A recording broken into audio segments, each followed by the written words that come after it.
Você conhece os benefícios e as vantagens de se usar pré-emergentes, os herbicidas pré-emergentes?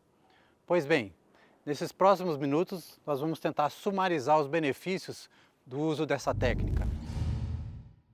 Esse é mais um episódio da nossa Missão Mais Soja, controle absoluto em parceria com a Sumitomo Chemical Zetamax Evo, o novo padrão de controle de plantas daninhas. Tudo sobre o manejo de plantas daninhas, novas tecnologias, mecanismos de ação, controle e as principais espécies.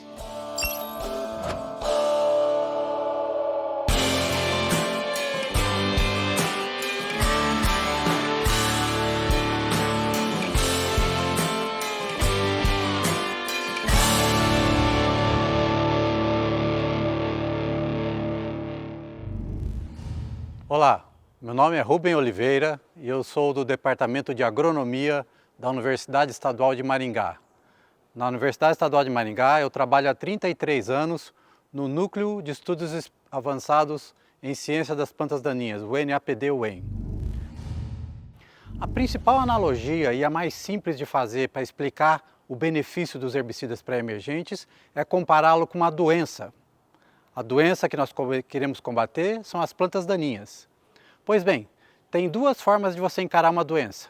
Primeiro, você pode ficar doente e depois tomar providências, ir ao médico, procurar fazer um exame e tomar um remédio. Ou você pode se vacinar com relação àquela doença, certo?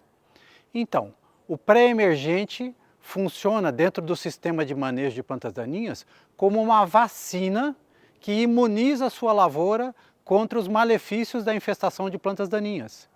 Então, usar pré-emergente, na verdade, é uma forma de você evitar o problema da interferência das plantas daninhas na sua cultura, seja ela soja, ou milho, ou trigo, ou qual seja a cultura que você estiver interessado. Bom, então, partindo do pressuposto que usar pré-emergente é uma temática importante para todas essas culturas, a gente tem que entender qual é a relação que a gente tem que fazer entre o uso dos pré-emergentes e os benefícios que você vai ganhar com isso. Bom, a primeira coisa que hoje em dia está muito importante na área de plantas daninhas é o caso das plantas daninhas resistentes. Com a evolução dos sistemas de manejo e do uso intensivo dos herbicidas, a gente tem acumulado um grande número de casos aqui no Brasil de resistência de plantas daninhas a herbicidas, seja eles o glifosato, os graminicidas, os FOPs, os DINs, os inibidores ALS, todos esses herbicidas têm vários casos importantes de resistência. Quando a gente usa uma ferramenta em pré-emergência, nós vamos usar um grupo de mecanismos de ação diferente daqueles que têm os maiores números de casos de resistência, como o glifosato, como os FOPs, os DINs e os ALS. Então, só por você mudar o seu enfoque de controle e começar mais cedo com um pré-emergente, você abre a oportunidade de usar um mecanismo diferente daqueles que estão aí nos casos de resistência. Essa é a primeira coisa importante. A segunda coisa que é muito relevante é o fato de que você, ao usar o pré-emergente, você ganha tempo e você tira das costas do pós-emergente toda a carga de controle. Então pensa assim, se por acaso eu tiver algum problema de falta de controle com o pré-emergente, eu vou ter uma segunda chance de fazer um repasse ou um complemento com o pós-emergente. Mas se eu deixo toda a obrigação de controle para a aplicação de pós-emergência e acontece alguma coisa imprevista, eu não tenho mais oportunidade de controlar aquelas plantas daninhas dentro do ciclo da cultura. Então vejam a importância disso, principalmente na logística da propriedade. Tem muita gente também de propriedades maiores que, ao adotar pré-emergente, relata que existe um ganho de tempo, porque você não fica com uma janela muito pequena para aplicar em pós-emergência para controlar o mato. Aquela área que você faz em pré, você ganha tempo, porque você não precisa às vezes repassar.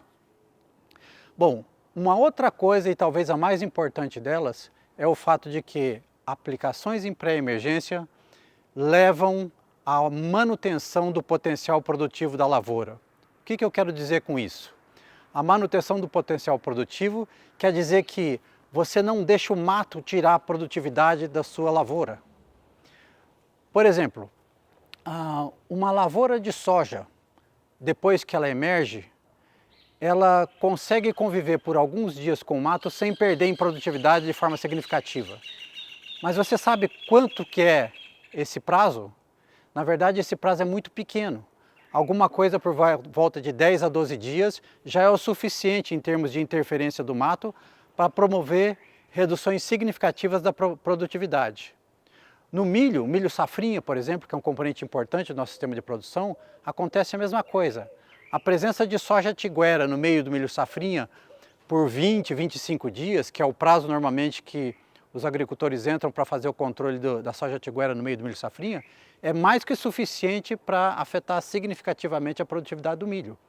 Então o que acontece? Quando a gente usa o pré-emergente, seja na soja ou seja no milho, você tira esse problema de mato interferência inicial e preserva o potencial máximo de produtividade da cultura. Isso vai lá na frente redundar em maior lucratividade da lavoura para o produtor. Esse conceito da interferência inicial do mato nem sempre é levado muito a sério pelo produtor, porque ele tem a sensação de que, olha, eu tenho uma alternativa de herbicida em pós-emergência que eu posso aplicar lá 20, 25 dias depois que a cultura emergiu e que me dá um controle muito bom do mato. Por que eu vou gastar com pré-emergente? Essa é uma impressão errônea e enganosa.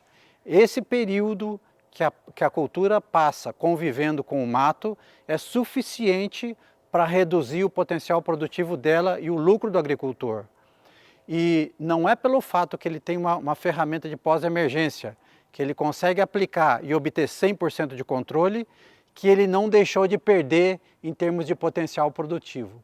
Então assim, não deixe a sua lavoura no meio do mato. Não dependa unicamente do pós-emergente. O pré-emergente pode contribuir sim e muito no seu sistema de produção.